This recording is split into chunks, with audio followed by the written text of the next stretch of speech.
I don't know who needs to hear this, but I'm going to share it anyways. This is my lousy opinion.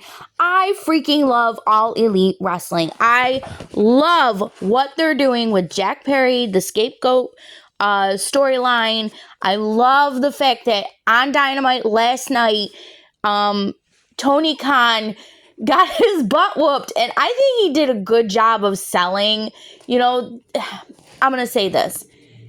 The people who are I want to say smarks or smarts, whatever you want to call it, who watch wrestling, who analyze it. I know I do. I hyperanalyze it. It reminds me, ironically enough, of the beauty community.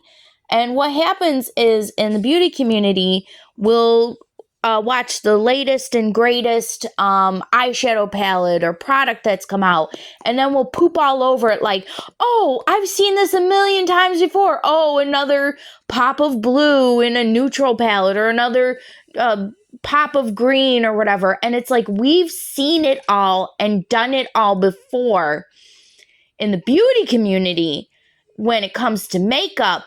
And it's really similar in wrestling, in the IWC, in that we've seen it all. We've done it all before. Oh, here's another storyline. So we've got to keep in mind that people who are not familiar with wrestling, that they're just like, oh, wow, they watch Dynamite once a week, or they watch WWE once a week, whatever. They're not as involved, that they're going to watch this and go, oh my God, did they just beat up the head of the company?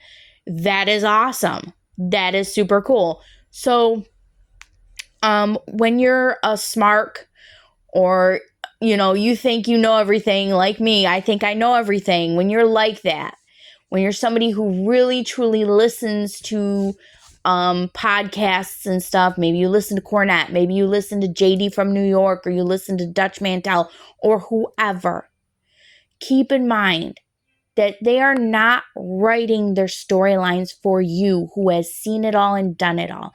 They're also writing it for people maybe like your girlfriend who's never watched wrestling, never thinks she'd like wrestling, or your friend who he thinks you're a goofball for watching wrestling, but then you go, hey, what about, let's watch Undertaker versus Mankind, Hell in a Cell, 1998. Keep those things in mind. Remember that you at one point were a mark. Try to see it from the eyes of a mark or a casual. Please keep those things in mind. Anyways, in my humble opinion, I thought it was awesome. And if my niece was older, she's still a little baby, so she doesn't know anything yet. But if she was older, I would be watching that with her and be like, oh, check this out, check this out. Okay? Keep those things in mind.